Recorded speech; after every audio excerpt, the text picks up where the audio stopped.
Welcome to Infinity Hall in downtown Hartford for this gubernatorial debate between the candidates Oz Griebel, Ned Lamont, and Bob Stefanowski. This debate is sponsored by the Connecticut Broadcasters Association. I'm your moderator, John Dankowski from Connecticut Public. The format of today's debate is cumulative time. That means each candidate will get 15 minutes to answer the questions, plus opening and closing statements. All the candidates will have a chance to answer all the questions. The candidates can also use some of their time if they want to respond to something another candidate has said. I'll be jumping in periodically to keep the conversation flowing so that we can get to as many questions as possible. The questions are coming from our excellent reporters here on stage, and let me introduce them to you. First, Jen Bernstein from Fox 61. Keisha Grant from NBC Connecticut. Dennis House from WFSB Channel 3. And Keith Kuntz from WTNH News 8. We have drawn numbers from a hat to determine the order of the opening and closing statements, as well as the first question. We do have a hashtag. If you're following along, it's hashtag CBA debate, so please do tweet during this event. And let's begin with our opening statements. The first opening statement goes to Mr. Lamont. Well, good afternoon, everybody. And Oz, Bob, good to see you guys again as well. Let me just tell you, for your next governor, you want somebody who's going to be absolutely fearless when it comes to taking on the entrenched interests and shaking up the old way of doing business in Hartford. And that's what I've done my entire life. You know, in business, I took on the big cable TV conglomerates. We beat them by delivering a better service at less cost. We can use some of that entrepreneurial zip when it comes to Hartford. You know, politics, I took on a senior member of my own party when I thought he was wrong about the war in Iraq. Later on, I took on Dan Malloy for the big changes we need to do in this state. Truth be told, this is one of the first times I've had a chance to run against Republicans, a former Republican in Oz and more of a Trump Republican in Bob. I say that because Bob's tax scheme would offer a $1.4 billion tax cut to the 400 richest families in the state. That means higher property taxes for you, a cut in education. I'm going to do just the opposite, cut the property tax, invest in education. Thank you, Mr. Lamont. The next opening statement, Mr. Stefanowski. Thank you. So we've got 19 days to go, 19 days to probably one of the most important elections in the history of Connecticut. You've got three candidates on stage, but you really have two choices. You've got Oz and Ned, who are more of the same. They want to raise taxes, they want to make bigger government, and they want to drive this economy into another term of Dan Malloy. You've got me, who's been saying for over a year that we need change. Lower taxes, small government, a focus on jobs and the economy. Ned likes to say everyone needs to do a little bit more. Everyone is the single mom working 2 jobs to take care of her kids. Everyone are the grandparents leaving the state of Connecticut because they can't afford to stay here. Everyone has done enough. It's time to drive change. It's time to get this economy moving. I'm going to be that agent of change. Thank you very much. Thank you, sir. And Mr. Griebel. Thanks, John. Good afternoon, everyone. It's a pleasure to be here. Let me take the minute I have to make sure I distinguish between what my record is and what Ned's and Bob's are. Monty and Frank and I have not only lived and worked in the state of Connecticut for 25 years, we have worked for the state of Connecticut in 25 years, and we've gone through that. That's all in terms of things that Monty's done and a number of things and things that I've done. And over that 25 years, we've established a reputation, each of us, for candor, for civility, for collaboration, for inclusion, for integrity, and for transparency.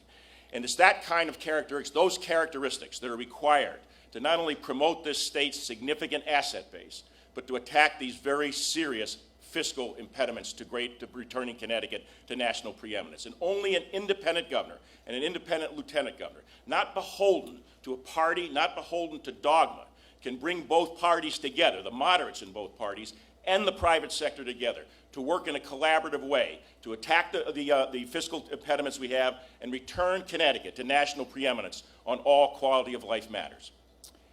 Thank you very much. We're going to go for our first question to Jen Bernstein of Fox, and it goes to Mr. Lamont. Thank you very much. Good evening, afternoon.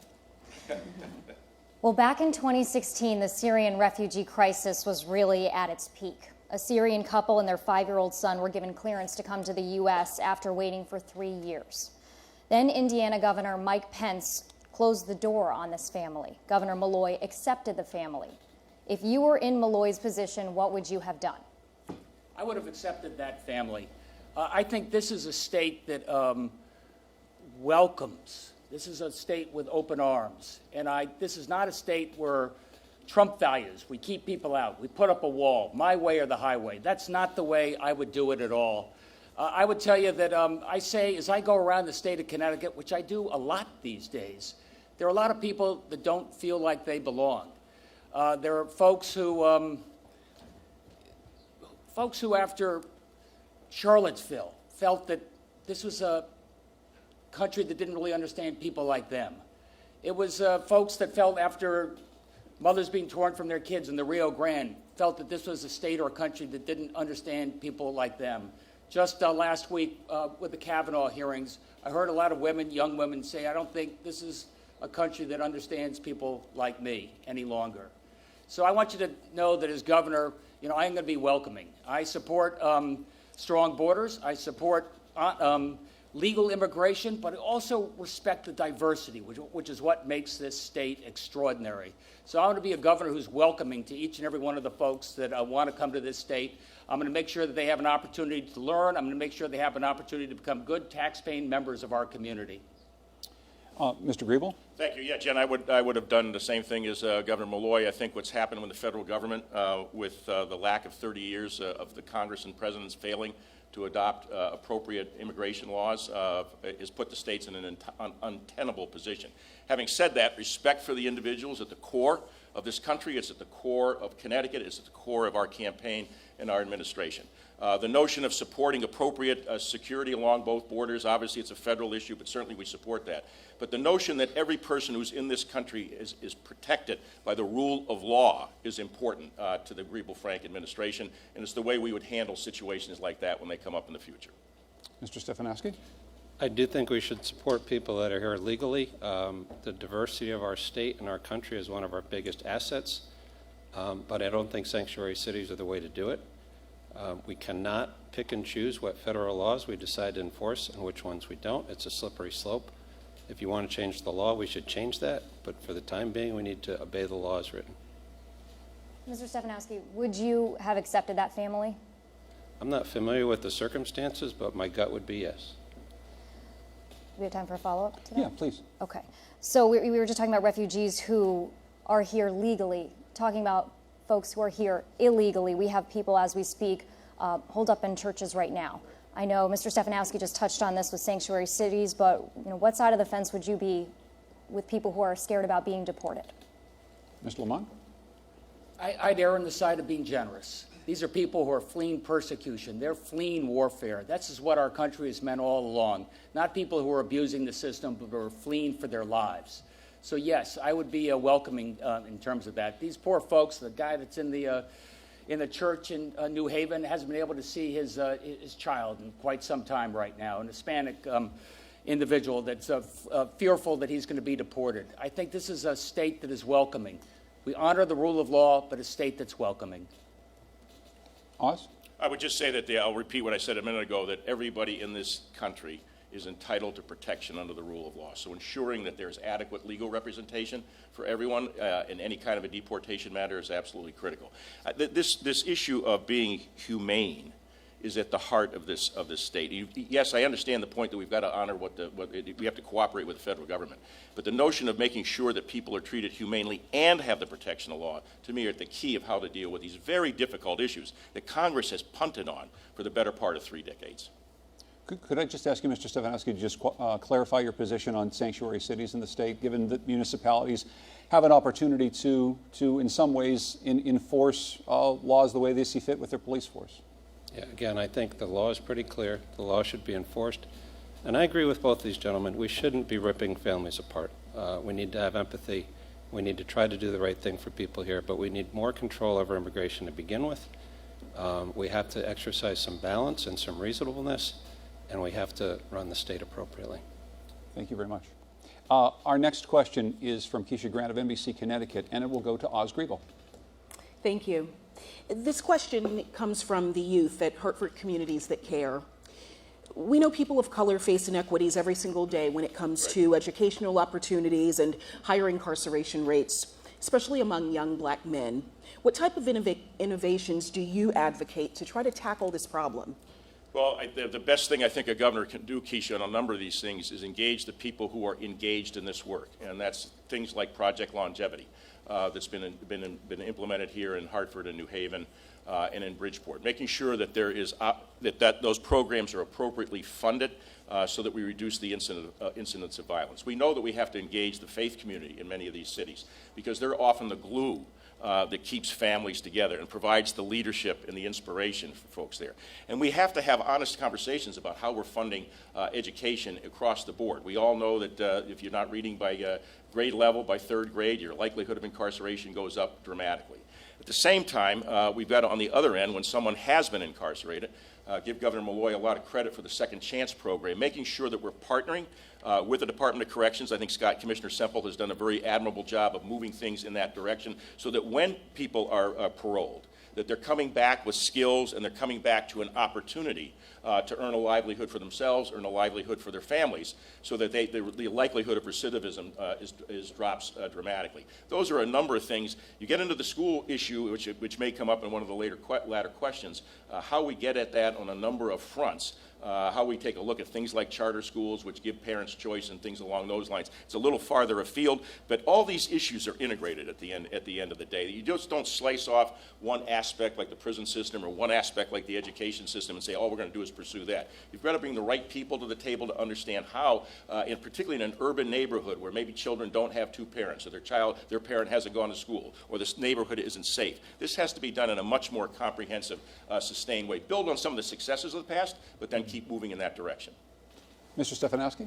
Yeah, so I'm a product of the public schools. I went to North Haven High School. It was a terrific experience. I had a great career here with General Electric and UPS, and the public schools were great for me. But I do think we need more around accountability. Connecticut's spending 2 times the national average for K-1 to K-12. Test scores are not the be-all, end-all, but our scores are average. So we're spending more for average results. I think early childhood education is important. Get these kids at the start. School choice, magnet schools, charter schools, the public schools.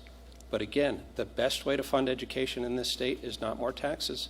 We got to lower taxes. We got to get this economy moving. We have to grow. That's going to provide more revenue in the medium term to fund education and health care and all the other things that this state desperately needs. Mr. Lamont? Well, Keisha, yeah, I do want to be the education governor, and I do salute what Malloy did in terms of Second Chance and getting the community colleges into our correctional facilities and giving these folks a real opportunity so when they get out they can become productive members of our state and society. And it has brought down recidivism, and the crime rate is an all-time low, and it's saving the taxpayers hundreds of millions of dollars. Specifically on education, let me give you an idea. Many years ago, I was a volunteer teacher at Harding High School in Bridgeport. In Bridgeport, many of our cities, the overwhelming majority of the kids there are children of color. And we only have 8% of our teachers across the state are teachers of color. And frankly, Keisha, very few of them are guys. And I would do everything I could to incent more people to get into teaching and more of them to be able to go to our toughest school districts to make sure each and every one of these kids gets the very best opportunity. So if you go to teach in a Harding High School, you go to teach in some of these toughest districts, we forgive your student loan if you've been there for 5 years. That's a way that we can get the very best teachers going to those school districts, giving these kids the very best opportunity. It begs the follow-up question, gentlemen, and I've heard from 2 of you, the Governor's Second Chance program. Connecticut's prison population currently at its lowest level in about 22 years. We've seen one of the biggest drops in violent crime in Connecticut in the nation in recent years. How do you plan to continue Governor Malloy's success on this issue, this particular front, if you're elected governor? I'm not sure that I do anything different than making sure, as I said a minute ago, Keisha, that the funding is there, that you're bringing private sector leaders in with Department of Corrections, keep building the partnerships, strengthening the partnerships that are there. I mean, there's nothing like building on success. So there's more more that needs to be done, certainly, but the idea that you've got a strong foundation there and leveraging it, to me, is what our administration would focus on. We'd also look at the issue of some of the racial profiling. You mentioned, I thought the question was actually going down a slightly different matter in terms of the percentage of people of color who are incarcerated. And some of the laws that are passed that have an inherent racial bias to us, I know recent laws have been passed to make sure that there's an evaluation of new legislation when it's passed to make sure it does not have an inappropriate impact on people of color. Has got to be part of the way we move the state forward on a number of things. And looking at things as we down the road of exactly the idea of how we handle the bail system so that people aren't put in jail because they can't afford bail. I mean, there are a number of things that I think the state has made significant progress on that we can continue to build on in the next 4 years. Mr. Stefanowski, how would you build on that success that has meant many fewer people are in prison than were there 8-10 years ago? Yeah, I mean, I'm all for giving people a second chance, particularly young people after their first offense. We should absolutely do everything we can to get people back on track and give them a second chance. But this early release program is out of control. The recidivism rate, the number of people that go back to prison, is over 50%. We had the incident on the New Haven Green a few weeks ago with the contaminated drugs. One of the dealers of those drugs was arrested 37 times. We had the mass murder in Griswold by someone who was let out of prison early. I'm all for second chance. I'm all for giving people the right to correct themselves, but the safety of our communities comes first. I'm not sure the cost of law enforcement has come down. If you look at the all-in cost, I think it's gone up. We can look at early release, but the program needs to be modified. I think the second chance is working. I think crime is at an all-time low. I think recidivism is down because we're giving people a second chance. We're giving them training, giving them an opportunity going forward. So I would continue on that plan carefully. I'd just like to say one other thing. I would take a look at some of the other laws out there. I look at the marijuana laws right now. I know how they can be unequally applied. And I think they can also harm disproportionately people of color. So that's one of the reasons I don't just want to decriminalize, but I would like to legalize that, carefully regulate it over a period of time, in part because of the discriminatory effect it has on young people and how it sets so many of them back. Mr. Stefanowski, you want to jump in? I mean, I just have to object to that. People say crime's at an all-time low. Maybe the number of incidents is down, but you know what's happening? The population's at an all-time low. When you're losing 80 people a day, yeah, the number of crimes is going to come down. And if we keep going with this economy the way it is, there's not going to be anybody here left. So yeah, the number of crimes may be down, but this program has proven to be a failure. It needs to be modified. We need to put the safety of our law-abiding citizens first and foremost. Very sad. Our population is up over the last 5 years, 10 years, 20 years, and 30 years. 80 people a day we're losing.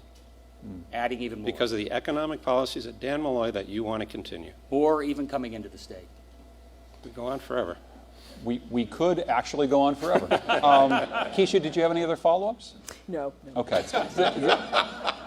We're going to move on then to our third question from Dennis House of WFSB, and it's going to go to Bob Stefanowski.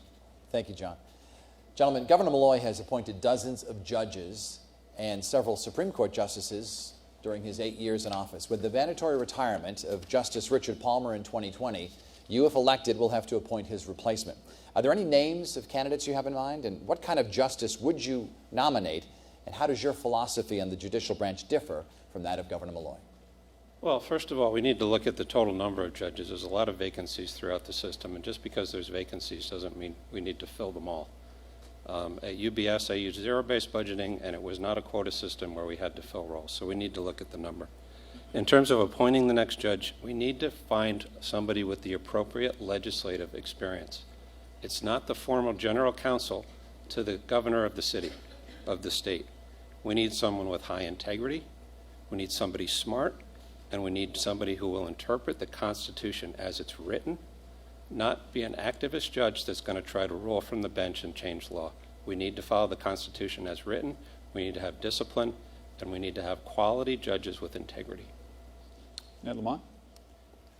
I think it's important that we continue to fill these judicial seats. As somebody who spent his life in business, let me tell you, if the court system slows down, bogs down, that makes life impossible for people who are trying to get contracts, trying to adjudicate and move forward.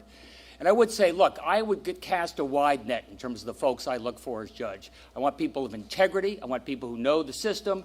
But I know that, for example, less than 5% of our judges self-identify as Hispanic right now. And I want to have a court system that sort of reflects the folks here in the state of Connecticut, so people know that this is a system that is working on their behalf, something that they can trust. So I'd be very careful to make sure we have the top qualified, diverse judicial system.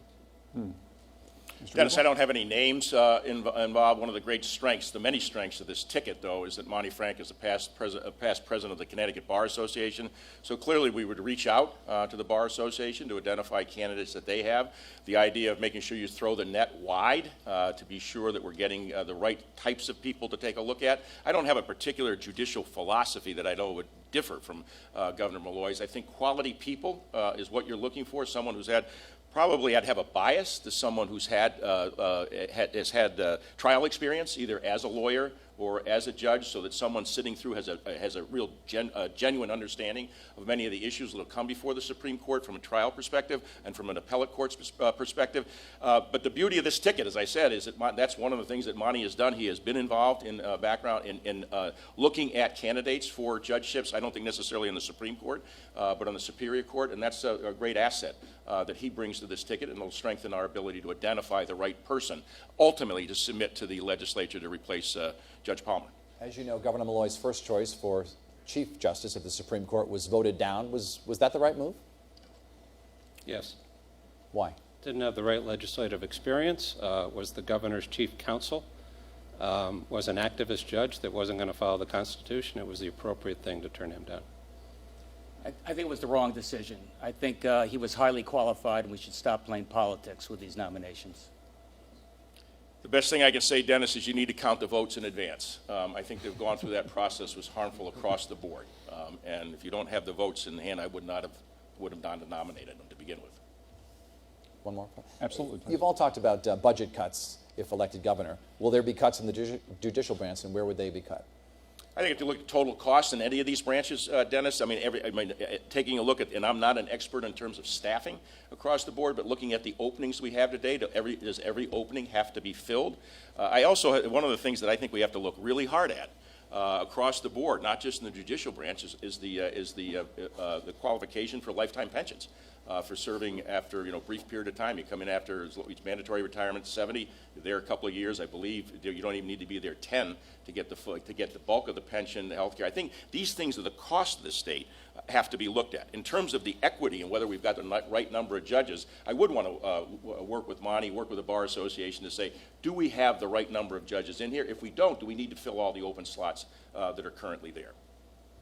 I'd only add that we cut back on the number of probate judges a lot over the last 7 years, and that has not harmed justice and what we're trying to do. But I say again, as a business person, nothing is worse than a sluggish, slow judicial system. Sometimes you need to get answers. So I'd be very careful, Dennis, before I talked about just willy-nilly cutting from the Justice Department. I think it's very important we have the courts fully staffed. Me? Yeah. It's up to John. Please. Yeah, a true business person does look at cost. A true business person does not fill roles just because there was a quota from the last year. A true business person starts with how many do we need? What are the right qualifications? Can we do with a few less? A true business person looks at the bottom line. A person who wants big government blindly fills roles year after year that may or not be needed, and he charges those costs to the hardworking taxpayers of Connecticut rather than finding efficiencies that we can spread and give back to the people. Thank you. Our next question is from Keith Koontz of WTNH, and it's going to go to Ned Lamont. Sir, good afternoon. In recent years, our state has lost General Electric to Boston, almost lost Aetna headquarters to New York City. We have seen very bold attempts by other states like Florida to lure other Connecticut companies away. What is your plan to make Connecticut as business-friendly as possible in the face of this kind of competition from other states, and what is your detailed plan to accomplish that? So, Keith, after GE left, we got the leaders of GE together with the political leaders and the business leaders and the labor leaders to see what we could learn. They didn't leave for Mississippi. They didn't leave necessarily for a low-tax state. They left for Massachusetts. And they told me they left for Massachusetts because, one, They couldn't get the talent they needed here in the state of Connecticut. And two, if they could get that talent, they had a hard time getting them to the office because of gridlock traffic.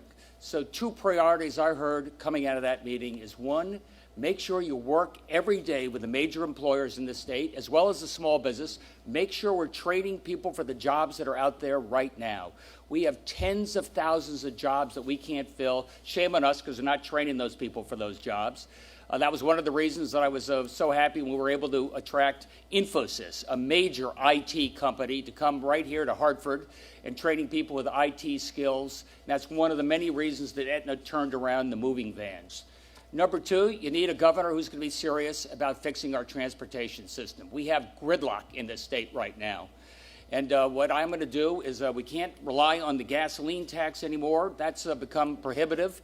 So we do a toll on tractor-trailer trucks only. That's $250 million to fix those bridges that allows our rail service to pick up, extend service around the state.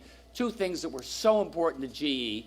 And finally, I've got to be able to tell people you're going to have an honestly balanced budget so we don't go through fiscal hell every 2 years. You can't do that if you say, I'm going to take $11 billion out of the budget, details to follow. That's the exact wrong way to go. First thing I do is get you that honestly balanced budget, no increase in income tax, hold the line on taxes, reduce spending in a serious way, and make sure that the business community knows we've got our fiscal house in order. Mr. Griebel? I'll take the GE example as to maybe play that out. Had I won the governorship in 2010, I said during that campaign, and I've said all the years I've been in the state, both at Bank of Boston and at the Metro Hartford Alliance, the governor has to be the chief marketing officer for the state. And what I mean by that, if you believe the old adage that your next best customer is your current customer, you have to spend a lot of time with the employers who are here. Our legacy employers, the UTCs, the Hartfords, the Pitney Bowes, as well as all the small businesses that are here. Make sure you take the time to listen to them. Make sure you take the time to tell them that they're loved, that the taxes they pay are appreciated, the taxes that their employees pay are appreciated, that the investment that they make in their plant and equipment and research is appreciated. We've taken the private sector for granted far too long, which has opened us up to 49 other governors coming in regularly to court people. We're in a competitive world for jobs and for capital investment. If you don't see yourself in competition, then you are going to get rolled as we go forward. In the GE example, using that, I would have hoped I would have developed a relationship with senior people at GE relatively early on. And if they told us they were having these kinds of problems about transportation, which we all know we have transportation issues, but having issues about attracting the right talent, I would say, well, before you put the RFP out for Chicago and Atlanta and Boston, wherever you're looking,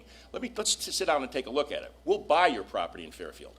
We'll take that off. You won't have to worry about it. We'll be responsible for buying and finding commercial buyers to make sure that the property stays on the tax rolls, not contributed to Sacred Heart. Let's come into New Haven. Let's see if we can find a place. Work with people like Bruce Alexander, who was a real driver at Yale in terms of the renovation of New Haven. See if there was a location in New Haven itself. Let's strengthen the partnerships with Yale, with Albertus Magnus, with Southern, with the University of New Haven. Let's talk about the possibility of putting a UConn campus in New Haven. And, oh, by the way, you're still on Metro North. You have access to New York. You don't have to move anybody out. Now, they may have still said, take a hike. But if we don't come in and have that conversation, then you're not going to have that. That's what I mean by being the chief marketing officer for the state of Connecticut. Mr. Stefanowski? Yeah, so I could spend my whole 15 minutes on this one, but let me start with GE. I'm not sure who Ned met with, but you know why GE left? Because of the worst economic policy over the last 8 years under Dan Malloy. We need to get the corporate tax rate down to keep companies like GE here. You know why GE left? Because of horrible regulatory pressures on the business. You know why GE left?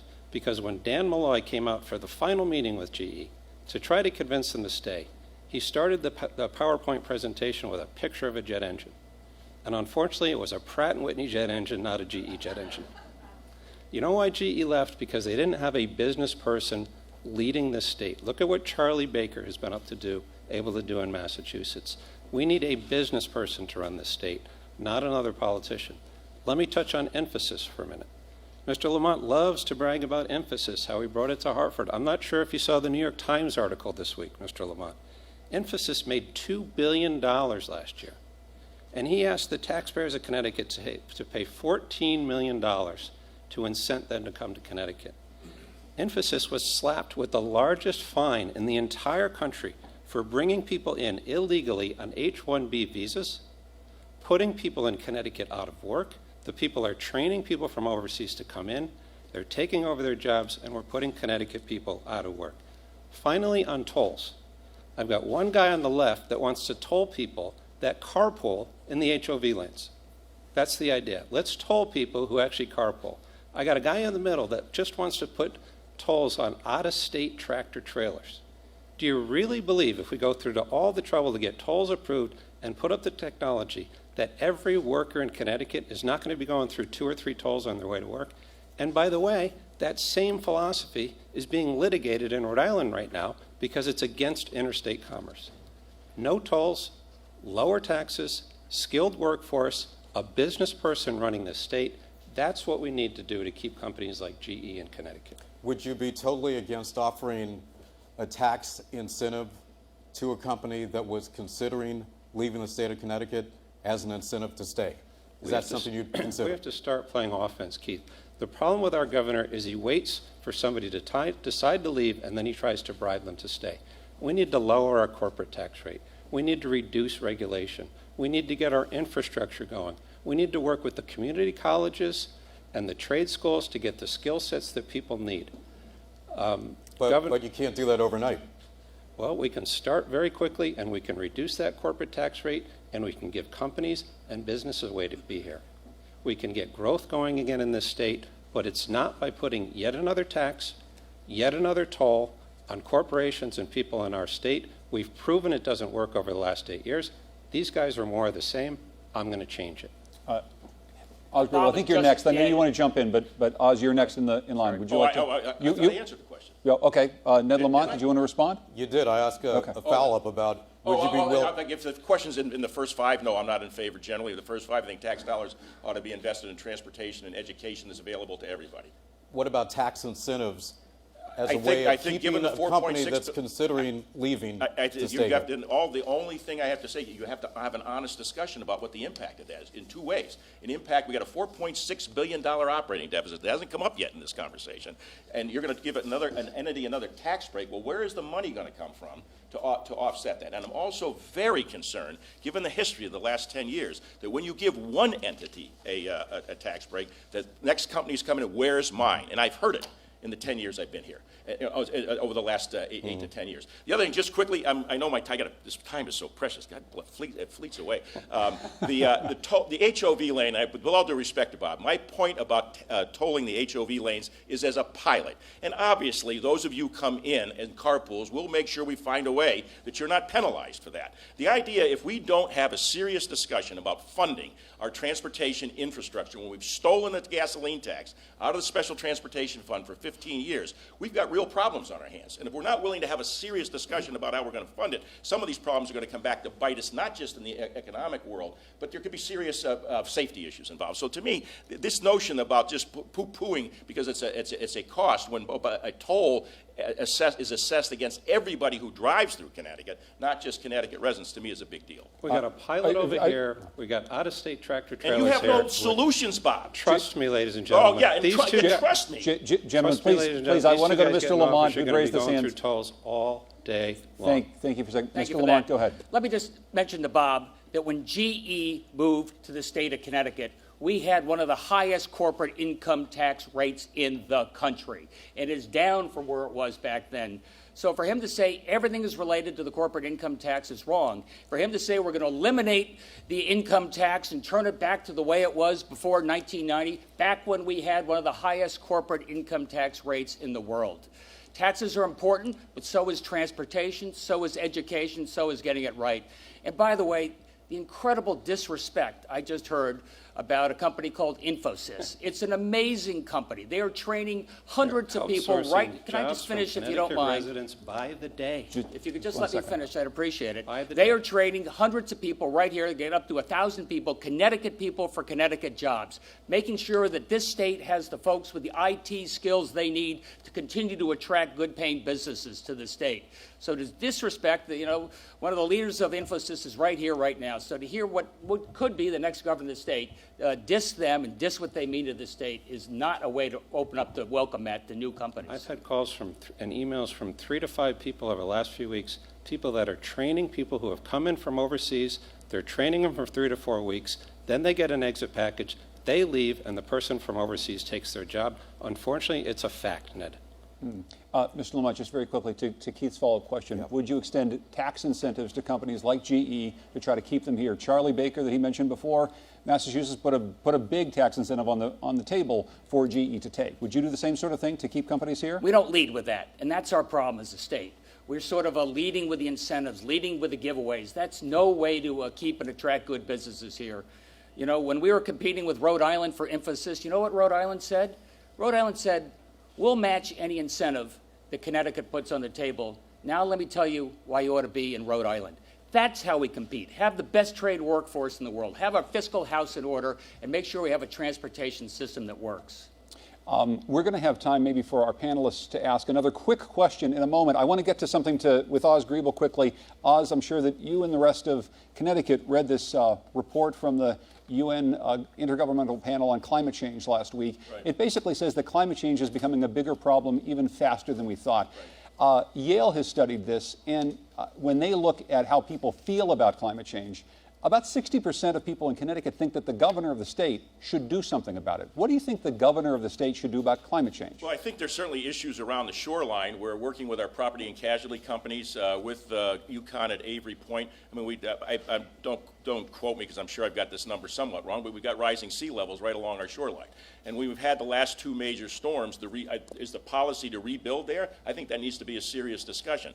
On a more positive way, the great thing about this state is we've got tremendous intellectual capital in areas dealing with renewable energy and on issues that dealing with the rising sea levels. To me, there's an opportunity here not only to leverage that research, whether it's at UConn, whether it's at Yale, whether it's at the Fuel Cell Corporation out in Danbury, take advantage of this extraordinary intellectual capital we have so we get the proverbial 2-for-4. We deal with some of the issues here in the state of Connecticut, and we provide a leadership role. What I've said is that when I talk about restoring Connecticut to national preeminence, that's what I'm talking about. Connecticut, all 49 other states want to look at Connecticut. The rest of the world wants to look at Connecticut because we've established the standard that everybody wants, and that includes dealing with the issues of renewable energy and climate change. Mr. Stefanowski? Yeah, it's a problem. To Oz's point, people on the shoreline may feel it first. We need to do something about it. We need to incentivize the private sector to come in and develop new technologies. I met with 2 companies this morning that are focused on green energy. They're not asking for government subsidies. They're asking for a level playing field. What does our governor do? He uses a big government approach. He creates a green energy fund. He taxes all people. He puts it into a green energy fund. He raises $10 million. What does he do with it when the general fund has a deficit? He raids it. We absolutely have to focus on climate change. It is a much broader issue than Connecticut. It's a federal issue. It's an international issue. But with respect to Connecticut, we need to encourage green energy. We need to let the private sector compete and solve the solution, not another big government excuse like Ned and Oz will propose. Mr. Lamont. Donald Trump is dismissive of climate change. Bob Stefanowski says, I don't know enough about the science. And yes, a governor can make an extraordinary difference in drawing a line in the sand. We're a small state. We're congested. We have coal dust flying in from other parts of the country, depositing here, what that means in terms of asthma and such. Look, the Trump car efficiency bill was extraordinary. The automobile industry supported it. It was good, long-term goals, and they were building to that. And instead, President Trump said, no, we're going to end those efficiency standards, and no, Connecticut and California and other states cannot have higher standards. You want a governor who's going to fight for Connecticut values and Connecticut standards. So the degree to which it's the environment, the degree to which it's right to choose, the degree to which it's guns, you want a governor who's going to stand up and protect our values here in the state of Connecticut. I'm going to ask for quick questions and quick answers, and I'll start with Jen Bernstein. Go ahead. Thank you very much. One of your first jobs as governor will be to deliver a budget to the legislature in February. We have a multi-billion-dollar projected deficit for 2019. Will you be able to do it without gimmicks or one-time fixes like the rainy day fund? How will you do that? Mr. Stefanowski, you've got the first answer here. Well, you know why we have the rainy day fund to begin with is because of fundamental tax reform at the national level. It just shows you what a little common sense around lowering taxes rather than raising them like the two other people on our panel want to do. So thank goodness we have it. We need to cut cost. When I was at UBS, we did a thing called zero-based budgeting. I had every single department come in, and I'll do the same thing my first week in office. I will declare a state of fiscal emergency. I'll have every one of these departments come in, and the discussion will be, your budget's zero. How about that for an idea? I don't care what you had last year. I don't care how many open positions there are. We're starting at zero, and we're only going to add back in what we absolutely have to have. I did it at UBS. I took 10% of the cost base out in the first year. That's $1 billion. We have to address the state employee pension plan. There are a ton of very hardworking state employees that have religiously contributed to that plan for decades. We have to try to preserve their retirement.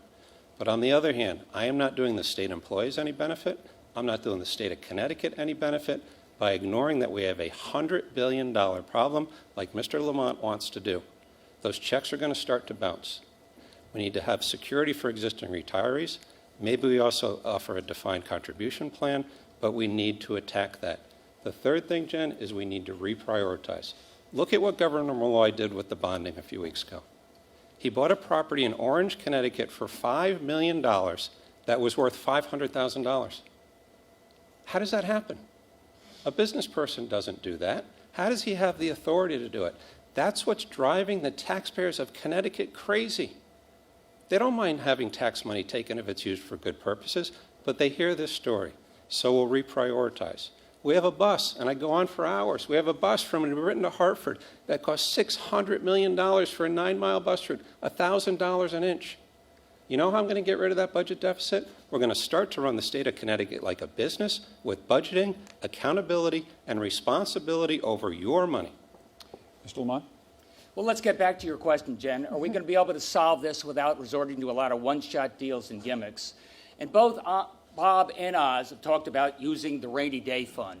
That's the exact wrong thing to do. They're talking about deferring contributions to the pension fund. That's the exact wrong thing to do. That's just what Jody Rell, that's just what John Rowland, that's just what other governors done for years, and that's one of the many reasons we're in this incredible mess we are right now.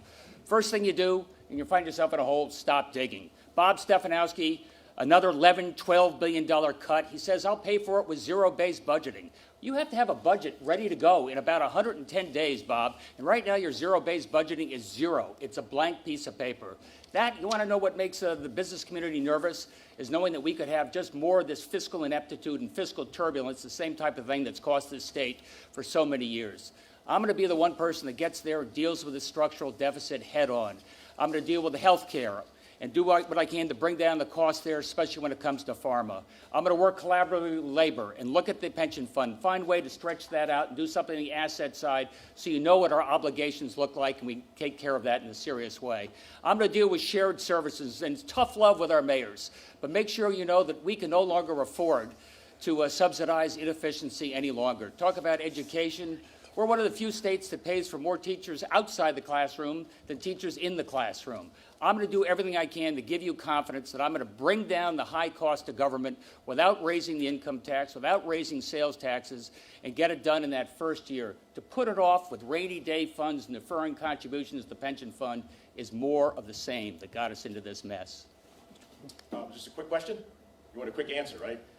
Well, you've got 4 minutes left to talk. That's to the end. So it's the gorilla in the room, right? Right. The notion of the $40.4 billion operating deficit, $4.6 billion operating deficit on a $40.4 billion budget. Remember, on July 1st at 12:01 a.m., about 40% of that budget is already allocated to debt service, pension funding, and state retiree health care. So you're not talking about balancing $4.6 billion on $40 billion. You're talking about balancing on about $27 or $28 billion. If you're not going to use the rainy day fund, then what are you going to do? You can't lay state employees off. Are you going to cut municipal aid more? Are you going to cut aid to agencies that are serving the most vulnerable around us? There are no choices in here that are easy. These are very difficult, serious issues. It's not child's play about cutting taxes or saying we're not going to use the rainy day fund. If you're not going to use the rainy day fund in a deluge, when are you going to use it? That's what it's there for. We've got to look at this budget over the next 3 or 4 budget cycles. And what I mean by, and in this first one, do as little harm as possible. That's why I would use the rainy day fund. That's why I would look at deferring certain contributions that don't have to be made in this biennium to give us some breathing room so we don't have to attack municipal aid. We don't have to underfund agencies that are serving the most vulnerable around us. That's a key element of what we're trying to get done. And Mr. Stefanowski, please go next, and we're going to be shortening the amount of time because we're running low on time. Please go ahead. You listen to both of these guys. It's more taxes. It's high-level ideas about what we're going to cost. You know how we're going to get out of this budget deficit? Is growth.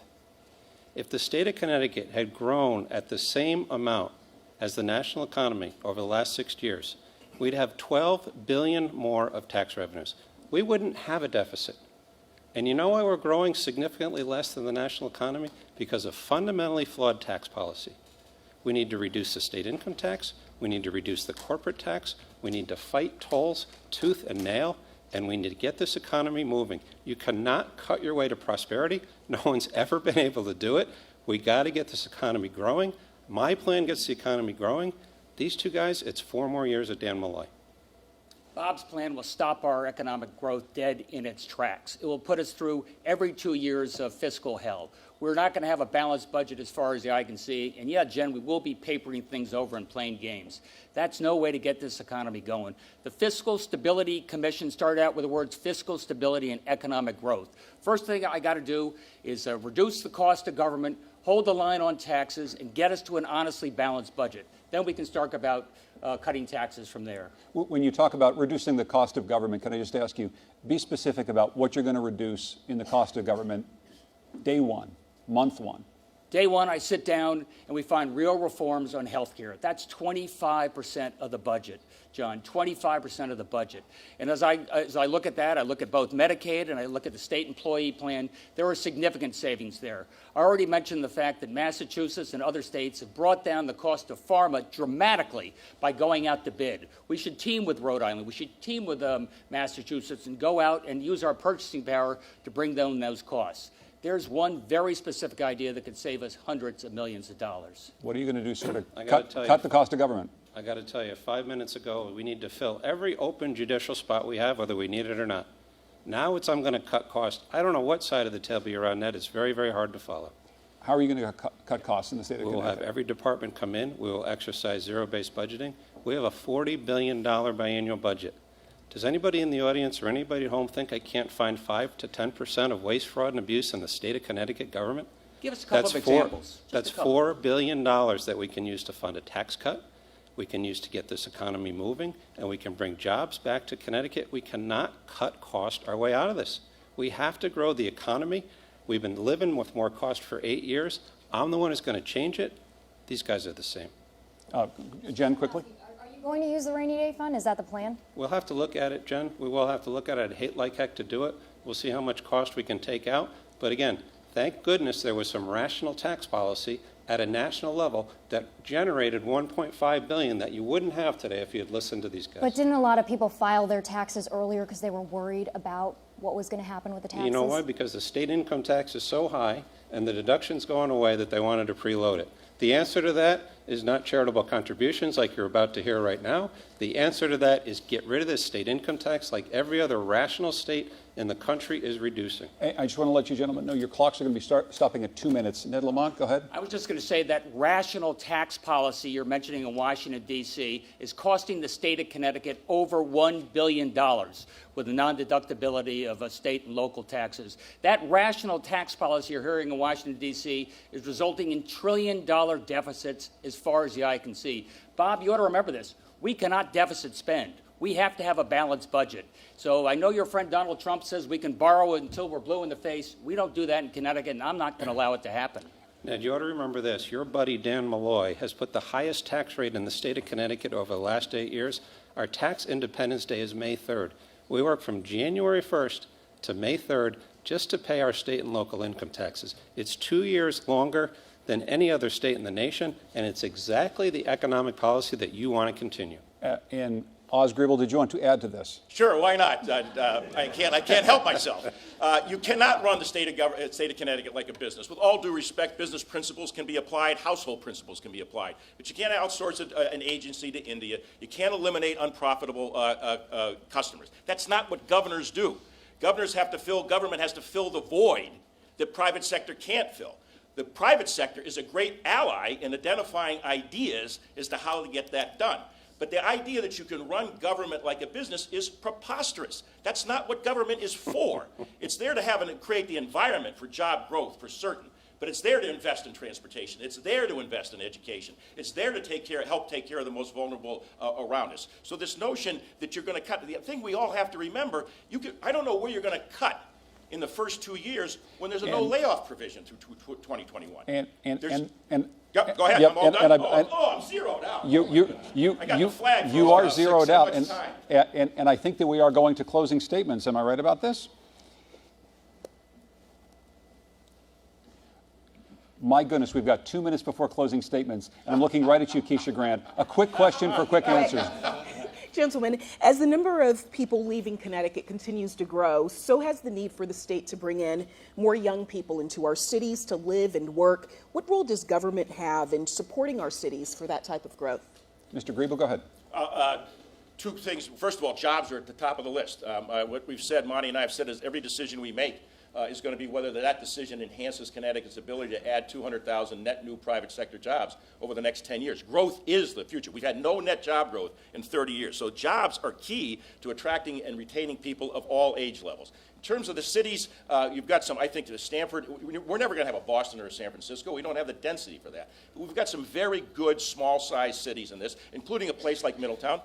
Are you all done? One more point, go ahead. That's stop right there for you. You'll stop right there, Ned Lamont. Thank you very much, Mr. Griebel. Mr. Lamont, go ahead. Yeah, Keisha, that's why I'm the candidate up here is talking about reducing the property tax. Right now, our cities have the highest property taxes, in the state, and so do many of our small towns. If you want to bring our cities back to life with arts and culture and jobs, we got to do everything we can to keep young people there. There are jobs. There are tens of thousands of jobs we got to fill right now. And the first thing I would do in our smaller towns as well, let's get 5G. Let's get YNet, Wi-Fi. Bob, we don't need to do this as taxpayers. We'll get Frontier and the other cable guys to do it. That's the world I come from. That would keep young people here in this state. Mr. Stefanowski, go ahead. His number one priority is Wi-Fi.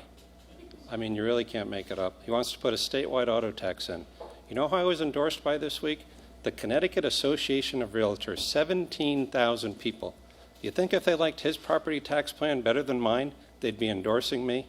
The realtors are the canary in the coal mine. They see the trends first. They want housing prices to go up. They had a debate 3 weeks ago. They interviewed all three of us. They looked at our tax plans. Who did they pick? The guy who's going to lower taxes and get this economy moving and get the most important asset that most of the people watching this show right now, home values, to start to appreciate. That's what we're going to do.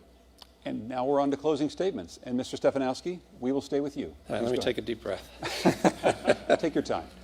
So, elections are about contrast. You just heard it from Oz. He thinks we should continue to run Connecticut like a government and not have any state fiscal discipline like you use in a business. You've got contrasts and backgrounds. I wasn't born with a silver spoon. I was born in New Haven. I went to the public schools. I've run small, medium, and large-size organizations. The state of Connecticut is a $40 billion biannual budget that's broken and needs to be turned around. Ned Lamont ran a small cable company where he laid off 60% of the people and paid himself a $500,000 bonus. That's not the leadership we need. We don't need tolls. We don't need higher taxes. We need somebody who's going to put the taxpayers first, who's going to reduce regulation, and is going to drive this economy so we can invest in healthcare and education and all the things that we need to do. But it's not putting up tolls. It's not yet another tax. It's fundamental change. I'm going to bring that change. These two guys are more of the same. Mr. Griebel. So first of all, thank you for the opportunity. I want to make sure you all know that we're rising in the polls. So join the team, jump on the bandwagon because it's starting to get crowded. Vote on November 6th to take Connecticut back from a two-party system that has resulted in 30 years of no net job growth, higher taxes, more taxes, out-migration, and still with taxes, underinvestment in education and transportation. Take Connecticut back from that failed two-party system. And elect Monty Frank and me, who will provide the leadership that is focused on Connecticut taxpayers, Connecticut residents, and Connecticut employers, not who's in charge in the Senate or the House, not whether it says R or D on your sweatshirt. The fact that we provide independent leadership to bring both parties together and to bring the private sector in to promote this state and to address our serious fiscal challenges. So on November 6th, go to the bottom line, line 1H, vote the bottom line first before you vote for the other offices. Vote for Oz Griebel and Monty Frank. Thank you very much. Mr. Lamont. And after you take a look at the bottom line, come back up to the top line, because you want to have a governor who's going to make the fundamental changes you need to make sure that we solve this structural deficit once and for all and get this economy moving again. And just borrowing from the rainy day fund and deferring pensions is just more of the same. And Bob's just going to make it worse. If you cut $11 billion out of this budget, $1.4 billion for the 400 richest families, you know who's going to pay? You're going to pay. Our cities are going to pay. Our schools are going to pay. The middle class is going to get slammed, and that's no way to get this state going. I would be the first governor in decades, generations, who started a business, created jobs, and knows how to work with the business community. It's about that, and it's also about what type of a state you want to be. It's about our Connecticut values. It's about the environment. It's about respecting women. It's about our reproductive rights. It's about guns and making sure that on the 6th anniversary of Sandy Hook, we don't roll back and go with somebody who got a AAA from the NRA. I'd like to thank all of our candidates, and I would like to thank the Connecticut reporters who joined us on stage to ask questions at Infinity Hall in Hartford. Also, thanks to the Connecticut Broadcasters Association for hosting this debate. No matter what line you look at, please vote on November 6th. It's very important. I'm John Dankosky. Thank you so much for joining us.